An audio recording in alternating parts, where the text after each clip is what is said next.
शिल्पा की आदतें ठीक नहीं थी। वो ना बोलने से पहले कुछ सोचती और ना ही कुछ करने में। उसकी इस आदत से सभी परेशान रहते। बहन, घर पर मेहमान आए हैं और शक्कर खत्म है, थोड़ी शक्कर दे दो, मैं बाजार जाऊंगी तो ले आऊंगी। अरे शिखा बहन, तुम तो माफी करे, जब देखो तुम्हारे घर में कुछ न कुछ खत्म ही रहता है। अरे शिल्पा, चिल्ला क्यों रही हो? कहा ना घर में मेहमान बैठे हैं, सुन लेंगे। सुन लेंगे तो सुन ले, तुम लोगों की मांगने वाली आदत तो बंद होगी। अच्छा शिल्पा, ना दो शक्कर, लेकिन बात तो अच्छे से करो। एक कटोरी शक्कर के लिए तुमने मेरी बड़ी बेइज्जती कर दी। शिल्पा बड़बड़ाते अंदर चली जाती है तो शिखा भी घर चली जाती है। माँ, क्या हुआ? अरे कुछ नहीं बेटा, पता नहीं कहां कहां से ऐसे पड़ोसी आ जाते हैं, जब देखो तब कुछ न कुछ मांगने के लिए घंटी बजाते हैं। अब घंटी बजे तो दरवाजा ना खोलना। पता नहीं माँ की ये आदत कैसे बदलेगी, किसी को कुछ भी बोल देती है, बोलने से पहले सोचती भी नहीं। शिल्पा की ये आदत दिन ब दिन बढ़ती ही जा रही थी। एक दिन शिल्पा के दरवाजे सब्जी वाला आया।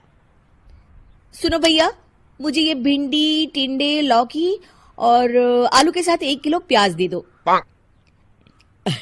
जी बहन जी। वो एक एक कर सारा सामान पैक कर देता है। कितने पैसे दूं? 220 रुपए पूरे। अरे इतना महंगा नहीं, हाँ मैं तो सिर्फ 150 दूंगी। नहीं नहीं, पैसे तो पूरे लूंगा, नहीं तो सब्जी वापस कर दो। ऐसे कैसे वापस कर दूंगी? मैं तो एक भी सब्जी वापस नहीं करूंगी।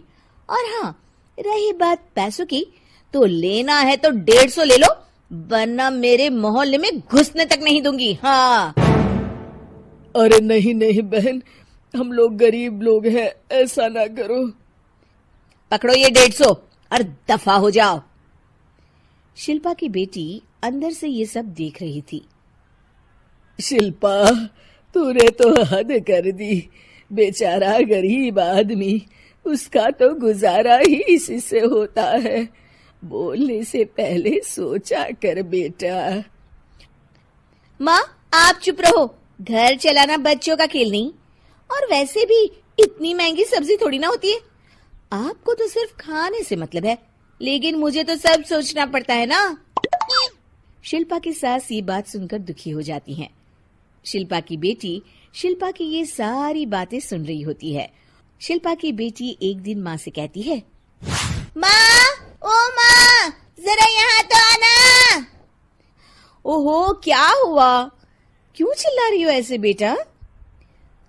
हुआ क्या, ये देखिए मेरी स्कूल की ड्रेस कितनी गंदी हो गई है, इसे कौन धोएगा? लेकिन ये तो साफ है बेटा, मैंने अपने हाथ से खुद साफ किया है। माँ, ये ड्रेस इतनी गंदी है कि मैं इसे पहन ही नहीं सकती, चलो मुझे बाजार से नई दिलाओ। शिल्पा दुखी हो जाती है और वहां से चली जाती है कि तभी सामने उसकी सास मिल जाती है।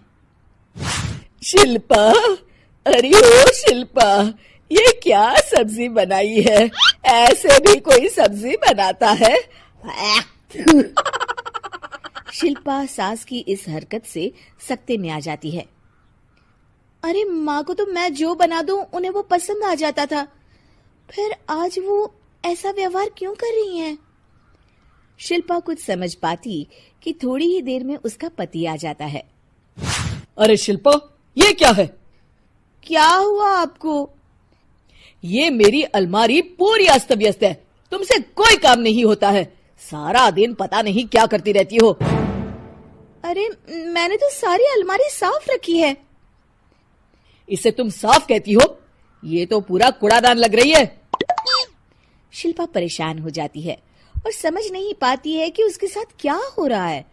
शिल्पा अकेले कमरे में जाती है और जोर जोर से रोने लगती है। तभी वहां उसका पति, सास और बेटी आ जाते हैं। शिल्पा उन लोगों को देखकर और जोर जोर से रोने लगती है।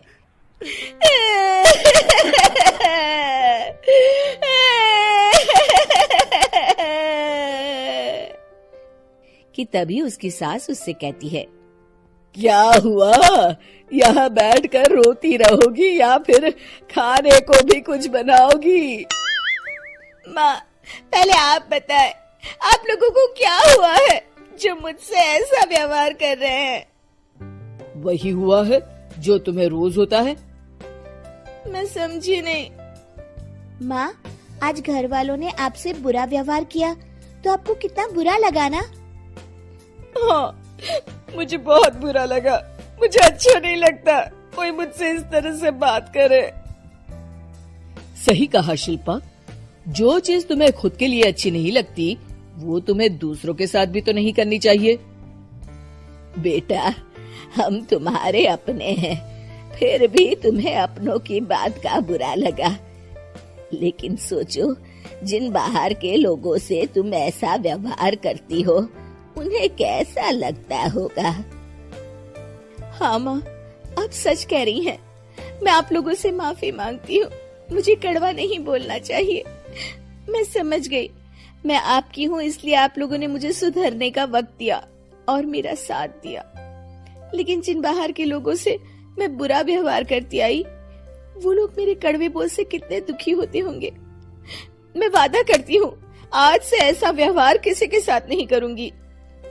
सीख, हमें दूसरों के साथ वैसा ही व्यवहार करना चाहिए जो हम खुद के लिए अपेक्षा करते हैं।